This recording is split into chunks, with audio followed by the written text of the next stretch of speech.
This would, of course, be hard enough to cope with, but shortly before the funeral a young man at my house, claiming to be my late husband's son. My husband didn't speak a word about him to me. He claimed to have not known about me or either of my daughters, 12 and 8, until he was notified of my husband's death and found the obituary in the online version of our local paper. The young man was 18 and must have been born before I met my husband. He also claimed his own mother died years ago and was never to his memory in a relationship with my husband. So the boy's existence is not proof of infidelity on my husband's part. However, I still feel just as betrayed. My husband never breathed a word of him to me. This boy lives in the UK where my husband sometimes worked. I live in the US. He traveled a lot in his line of work and I can't help but wonder how many other secret children did he have? How many times did my husband visit this boy and never told me about it? What else was he not telling me? This boy had pictures with himself and my husband at various ages. He says he was brought up at a boarding school and my husband visited him sometimes. Though I very much want to. I have no reason to doubt his story. The boy asks to come to the funeral. I want to say no, but I feel like I have no right. My kids see me talking to this stranger and poke their heads in to ask what's going on. Before I can stop him, the boy introduces himself to them as their half-brother. Now not only do I have to figure out how to cope with all this information myself, but I also have to find some way to explain it to my children. My 8-yo doesn't seem to get the full implications of her father keeping this kind of secret from all of us, but my 12-yo is clearly upset, although she won't talk about it with me. At the funeral the boy kind of lurked in the corner, but when lunch was served afterwards he approached both my girls and was playing games like tag with my 8-year-old and some of her friends who joined in. I didn't think this was appropriate, and when I told him so he apologized and said he did it to raise her spirits and it's what people did for him when his mother died, to cheer him up. Something about his answer irked me and I got the impression he was trying to manipulate me into feeling sorry for him and using my children to do it. My mom and my sister came over to help me after I got the news about my husband. Of course I talked to them about what was going on and they were shocked. My mom brought up the point that the boy might be after money. All of our important assets were in both of our names and I am the only beneficiary of his life insurance policy. But I was not sure what could happen if he tried to sue. I asked the boy frankly if money is what he was after and he said, "No, I couldn't take any of your money. You have kids to take care of." It irked me the way he said that, as though I was offering money and he was trying to show how good he was by turning it down. It felt as though he expected me to give it to him anyway. I asked the boy what he wanted and he said he wanted to get to know my children because they're his sisters. In my opinion, they might be his sisters, but he's a stranger to them regardless of biological relation. Apparently at the funeral he told my 8-yo he was going to ask me if he could take my girls to the aquarium, and so that got her hopes up about it before I could even make a decision. I said yes, only if my mom or sister went with them. I wasn't about to let my girls go with a strange man no matter what. Over the next week he also took my girls to the park, ice cream place, and the lake, with my sister as a chaperone every time. I agreed to this and it was helpful because it gave me a chance to break down and cry to my mom without the girls around. When he left and my 8-yo hugged him and told him not to go and he said, "I promise I'll come visit again." I stepped in and said, "No, I think it would be best if you didn't come back here." He looked hurt and my 8-yo cried, but I was sick of him promising things without getting approval. She thinks it's a cool mystery like from a TV show that she has a secret brother and she doesn't realize how disturbing it is that her father hid his existence. My sister asked me later why I told him not to come back and I told her I think the whole thing is weird. I don't know this boy or his real intentions. He could be some kind of weirdo trying to get my girls alone. My sister says I judged without ever getting to know him and he seems like a very sweet young man. He grew up mostly without a family. And he could have been jealous that my girls got all his father's attention. But instead he wanted to connect with them. My opinion is that even if those are his intentions and he's totally innocent, I still don't want him around my home or my girls. To me he is just proof that my husband lied to me for years and it makes me sick to look at him. My girls don't need this drama either. And even my 8-yo is going to be traumatized once she is old enough to realize how much her dad was hiding. Me or my girls don't owe him anything. My sis says that I don't have to want him in my life, but I don't have the right to deny the girls their brother. She pointed out social workers do everything they can to avoid separating siblings because of the trauma. I said it's not the same thing because my girls have only known this brother for a week.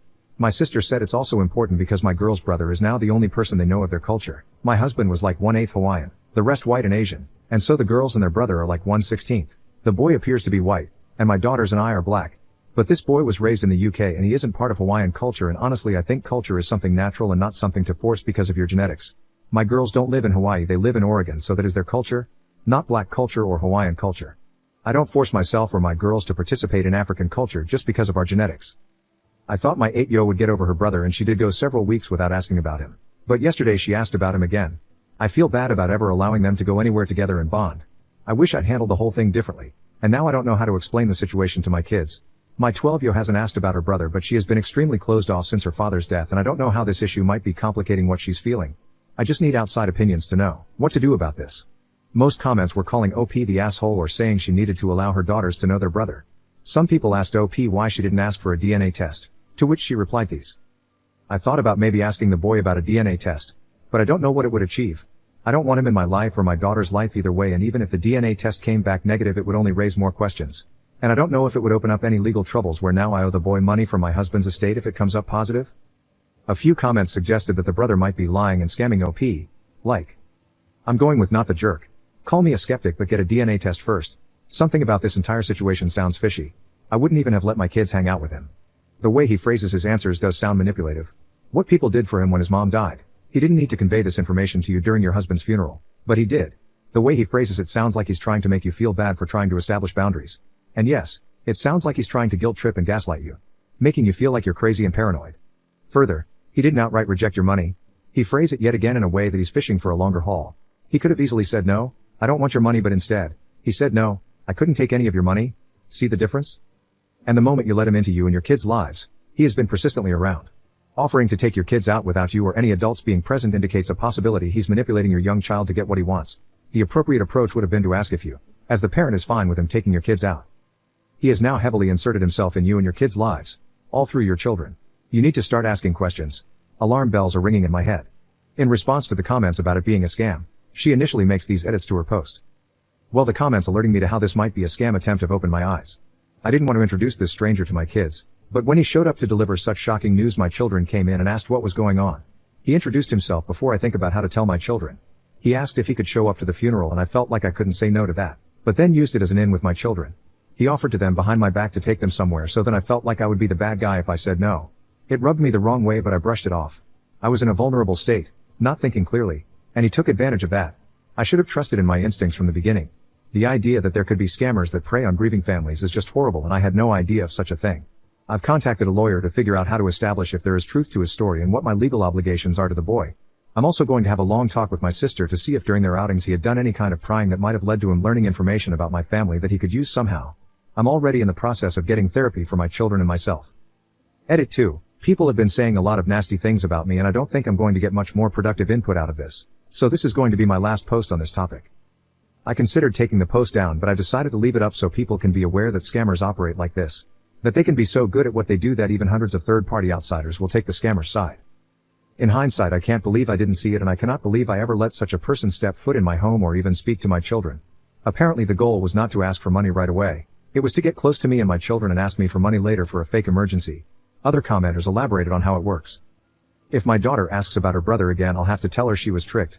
I don't want to do that to her unless I'm completely sure. So I most likely will be asking the boy for a DNA test, birth certificate, etc. However, not until I have the chance to speak to a lawyer. Update on May 14, 2022. I was wrong and I was the jerk. My husband's son, I wasn't trying to demean him by calling him the boy. I was avoiding using names, was telling the truth. My husband's name wasn't on his birth certificate, but the DNA test did show he was related to my kids.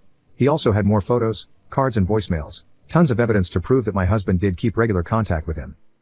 Apparently the son's grandparents were his legal guardians. My husband occasionally gave them cash as under the table child support. I did notice that husband sometimes made large withdrawals when he went overseas. He said it was because shops there don't take his card. I wanted to believe it was a scam because I thought it made more sense than husband having lied. Talking to my husband's son a bit more revealed he'd been lying to him too. Apparently he told him he was a cowboy and a pro football player. Then when son Googled him, he switched to saying he was a gangster who had done prison time. Needless to say, none of that is remotely true. I can't fathom what could possess him to behave this way. Lying to me, lying to his kid, not raising his kid. I'm questioning everything husband ever told me and wondering if it was me who died. Would he have abandoned our kids as well? I feel horrible for that boy. I'm in therapy and working on ways to cope and forgive husband for my own peace of mind. She's helped me work out why I reacted to husband's son the way I did. I thought he was manipulating me and my kids, but what I actually sensed was that he wanted something from me and my kids. I felt like me and my daughters were not in a place to give anything emotionally or financially, so I recoiled from him. But that doesn't mean he's a threat. My kids went to therapy as well. 12-yo has weekly sessions. However, my 8-yo hated it, so I've pulled her out for now. Many people have shared their own stories of being separated from bio-relations and the effect it had on them. I don't understand it because genes don't mean much to me. However, I don't have to understand to respect it. I personally don't feel like I'm in any place to have any kind of relationship with husband's son, and I don't think he wants one with me. He now appears scared of me, which I do feel bad about. I wasn't trying to hurt him or scare him, but I will allow him to visit sometime if my girls want to see him. Sis agreed to continue to supervise. As far as money goes, the lawyer advised me that there aren't many assets that son is entitled to because they were in both my and my husband's name, except for a few investment accounts that were only in my husband's name. Thankfully not where the majority of our savings are. I know people think I'm an evil witch for caring about money, but I need it to feed, clothe, and educate my own children. OP posts again to our/stepparents on June 12, 2023. I don't feel like I really count as a stepparent. I don't know if I'm in the right place for this. When I went to other subs for advice, it felt like an angry mob, and I'm hoping people here might be able to relate to some of the things I'm going through. I didn't know my husband had a son until after I became a widow. His son is 18 and lives in the UK, where my husband regularly visited him without telling me. My husband apparently kept our family, myself and my 2 daughters, 13 and 8, a secret from his son as well. The son found out about us after my husband died and showed up at my door to introduce himself. I didn't handle it well at the time. I was in a fog and not prepared to process anything, let alone the fact that my husband had been hiding a secret of such magnitude from me. I let him get close to my daughters, but when he said he would come back to visit, I reacted negatively and told him not to come back. After talking things through with my mother and sister, I realized that I didn't have the right to keep my daughters from their brother if they wanted a relationship with him. I reached out to the boy to confirm his story and decide on a time to visit. It was supposed to be late next month. My sister was supposed to come out and help and supervise all interaction between my children and their brother, because I am not mentally prepared to be around him, and I'm not sure I ever will be. Even though I know my feelings are irrational, I honestly want nothing to do with this boy. I know my husband's behavior is not his fault and that he is a victim, too, but even just looking at his face is a reminder that my husband lied to me for our entire relationship. If I had known he had a child, I might have chosen a different life. I got pregnant in college with my oldest. He was older with a stable job and able to provide for me and my child. He made all these promises: he'd take care of me, he'd take care of our baby, he'd help me get through college, he'd be the good father he never had. And he already had a child he wasn't raising. God. If I'd known that, I might have had an abortion and walked away. I fell in love with him when he said those things, and now I feel like the person I fell in love with never even existed. I don't know if he ever loved me or our kids. I don't know if he was playing a game with us, or using us to build an image. I don't know if he was faithful to me on all those overseas trips. I can't trust anything he ever told me anymore. None of this is his son's fault. He's innocent. I know that. But even remembering his existence brings up so many feelings I can't deal with. Which is why my sister said she would help supervise. She played chaperone when my husband's son was getting to know my kids eventually. She said she'd be willing to do it again. We picked a time and she said she'd be there. Today, she tells me she can't do it. Her job is understaffed and she can't get the time off work. My mom can't do it either. She has a surgery coming up and won't be able to travel. My dad will also need to be home to take care of her. I am not going to leave my kids alone with their brother, what my sister suggested, since he is frankly still a stranger to me, and to them. There might be a 99% chance he has pure intentions, but that 1% chance isn't one I'm willing to take. There are all kinds of stories out there about children being abused by trusted family members. So my only options are to cancel the visit, which my kids, especially my 8-yo, are looking forward to, and I don't want to take away one of the few things they've been able to feel happy about since my husband died, or be the chaperone myself. This will also mean I need to take time off work. I can manage, but it's not ideal. I just don't think I can do it. I didn't choose to be a stepmother. I'm sure the boy doesn't really want me as one either. I apparently scared him when I told him not to come back, and when we talked on Zoom since then he acted nervous and flinchy, like he was afraid I was about to hit him or something. I feel bad about that, as it wasn't my intention. I don't think I can do this. I feel like the meeting is a disaster waiting to happen. Like it's only a matter of time before I lose my temper and ruin the meeting that my kids have been looking forward to. I just have this feeling of dread. I don't know if anyone can help. Maybe it's a long shot. I have therapy on Thursday and I hope it'll help me sort things out. I just feel like I can't do this. It's humiliating to even share this problem with anyone. And even if I try to talk things out with one of the few people I do trust, it's always think about your kids, think about your husband's son, put yourself in their shoes. People even show more sympathy for my husband than me. Maybe it was a coping mechanism for his childhood trauma. Maybe he had a good reason. I'm just burnt out on putting everyone else first and trying to fill the role of both parents for my kids right now. I feel like it's only so long before I snap and the rope just got a lot thinner. Edit. Thank you for the kind words and advice. When I posted I was thrown for the low P and on the verge of a mental breakdown. Having had time to sleep on it, I feel that things are going to turn out okay. I'll look into some of your suggestions, such as professional nanny/babysitting services, to go along with them.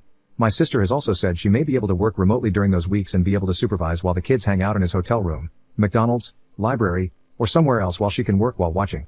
Not ideal because it means they would have to cancel some planned activities. Canceling or postponing the trip would be a last resort. I won't make any decision rashly. I'm going to take a few days to think about things, talk it out with my therapist on Thursday, and have a definite answer by Monday. It might not be impossible for me to supervise. At first I panicked because I didn't think I would have to and felt unprepared. But I might be able to psych myself up for it with time. I've been through worse trials than this. Sometimes I just need to remind myself that I'm stronger than I feel. I appreciate the kindness and civility from this community. I wasn't sure if my post belonged here, but you all seem much more understanding than other subs and I truly appreciate it. An update posted to our /step parents August 7th, 2022. I don't think I'm going to post in this community anymore, as I don't really count as a step parent, but I got some kind words from people here previously. I just wanted to say thank you all for being kind to me and presenting me with solutions when I was overwhelmed and panicking. And let you all know how the visit went. He stayed for about 1.5 weeks. Before he came over we talked a few times on Zoom. With me, him, and his grandparents. I told him my sister was not going to be able to supervise and I was frank about how apprehensive I was feeling about being the one to supervise. I don't think he was thrilled about me supervising either. He knew and felt comfortable with my sister, not me. So the feeling was mutual. But we decided to go ahead with the visit anyway. We made a few changes in what they had previously planned when my sister was going to supervise, but not many. We also discussed contingency plans for if something went wrong and one of us needed space. Just knowing that I would have an out if I needed it was a huge relief and helped immensely. Overall things went relatively well. He and I were civil. I got uncomfortable but not to the point where I couldn't cope. He and my girls got along well, with the exception of one incident, when my girls got into a spat with each other, and he tried to intervene, which made them both mad at him. But it was quickly resolved after each girl had their time stewing about it.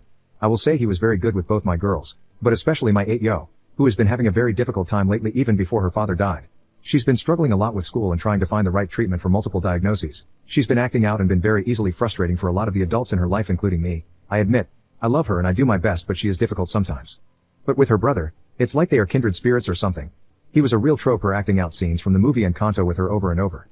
I realize it is probably really good for her to have an adult in her life who doesn't want anything from her except to spend time with her. Before the boy left I gave him a thank you card expressing this to him and that I do genuinely hope he chooses to stay involved. Overall it was a positive thing. I'm glad we went ahead with the visit. And thank you again to those of you who left supportive comments. It was a much better experience posting here than when I tried to seek advice in other subs. OP hasn't posted again about any issues with her daughter's brother. When I reached out to her for any updates, I got this reply, August 30th, 2023. Thanks for the sympathy. Things are more or less the same but I'm learning to live with it better and better each day. I got my 9-yo daughter into equestrian therapy which she enjoys. We have made a point to not call it therapy, and it is probably good for her but it hasn't made a noticeable difference in how she seems to be behaving or coping. She's still at her old school, but I have made the decision that if a spot opens in the charter school she'll definitely be switching. My 14-yo is bouncing back a little better and enjoying her first year of high school so far. The high school is large with lots of options for extracurriculars and such that are very little cost which I think is good for her since she was previously involved in a lot and we had to cut back due to financial constraints after my husband died. My husband's son came for another visit last month. It didn't go as well. He brought his girlfriend. She was polite but not very interested in my girls. I think my 9-yo was a bit jealous that she had to share her brother's attention with the girlfriend and was a bit mopey and prone to mini meltdowns during that time. So it wasn't the most fun time ever for anyone. Unfortunately, my husband's son and his girlfriend are invited to Thanksgiving at my parents' house. We'll see how that goes. I at least feel more accepting of him being around now. Last year it was hard to even look at him. I know, none of this is his fault, but it was hard to see him as his own person and not just a reminder that my husband lied, and this year I felt a little better. I still don't know and I'm just trying to accept that I never will know why my husband lied to me or how much he lied about. The best I can figure is that it was some kind of coping mechanism that he developed growing up in foster care to keep all his different families separate from each other, if that makes sense. He didn't keep in touch with anyone he grew up with, not former foster family but also not even friends from back then, nor did he ever even talk about them. He told me very general vague details about how it was a horrible situation but very few specifics. I always thought it was odd but wanted to respect that his past is painful for him and wished he could tell me more but didn't want to pry. I don't know and I never will know, but I have a hunch that it all ties together for him and he just has a compulsion to keep different parts of his life separate. It's the best reason I could come up with after agonizing over it for so long anyway. Sheesh. That was a long one. If you enjoyed the video and watched till the end, comment Julius Mulius.